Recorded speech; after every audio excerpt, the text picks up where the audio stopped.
वाहेगुरु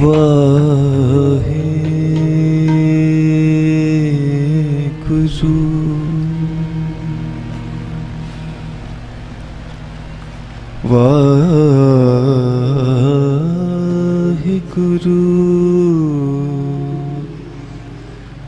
गुरु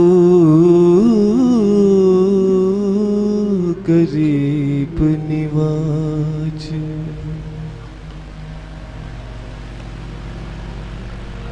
दीन दर्द दुख पंजना cut cut नाथ अनाथ शरण तुम्हारी आयो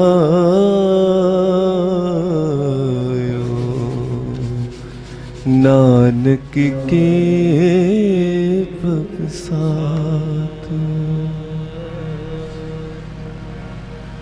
सतगुर आयो शरण तुहारी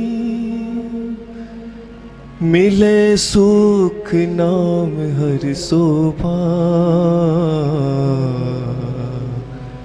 चिंता लाए हमारी। ज्ञान त्यान किछि कर्म न जाड़ा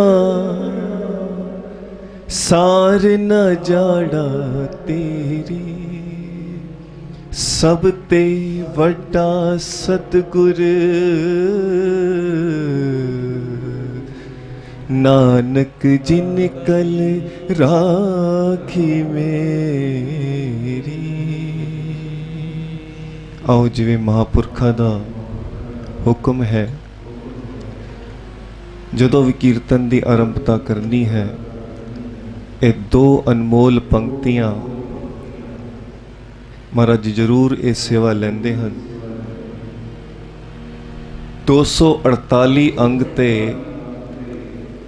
वैसे तो सारा गुरु ग्रंथ साहब अनमोल है। सवेरे उसका स्वाद छक लो तां भी इदा दा स्वाद है कि दुनिया दी किसी शय विच वो स्वाद नहीं। सवेरे छको तां राती छको तां किहड़े भी अंग नूं खोल के वेख लो सारा ही कीमती खजाना है। पर कोई कोई ऐसी चीज़ जिदे ते महापुरखां दी मोहर लग जाती है। बाबा नंद सिंह जी महाराज जी का बचन है ना कि समुंदर का पानी वैसे तो खारा होंदा है पर ओही बदलों के रस्ते तो होंदियां होया जदों मीह दे रूप विच पैंदा है तो फिर ओही पानी मिठा हो जाता है। बाणी ओही है शब्द ओही हन पर जदों वो महापुरखां दी रसना तो हो के आंदे हन तो फिर उन्हां दी तासीर कुछ होर होंदी है। तो 248 अंग ते ये दो अनमोल पंक्तियां दर्ज हन। सो जिवें महापुरखा दा दास तो हुक्म है जदों कीर्तन शुरू करना है ये पंक्तियां पढ़नियां कोई भी रसना वांझी न रहे। सारे जपो जी।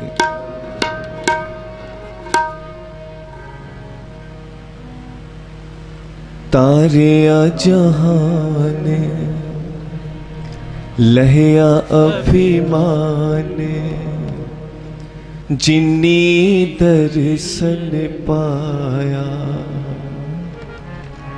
जिन्नी तुध नो तन कहया तिन जम नेड़ न आया।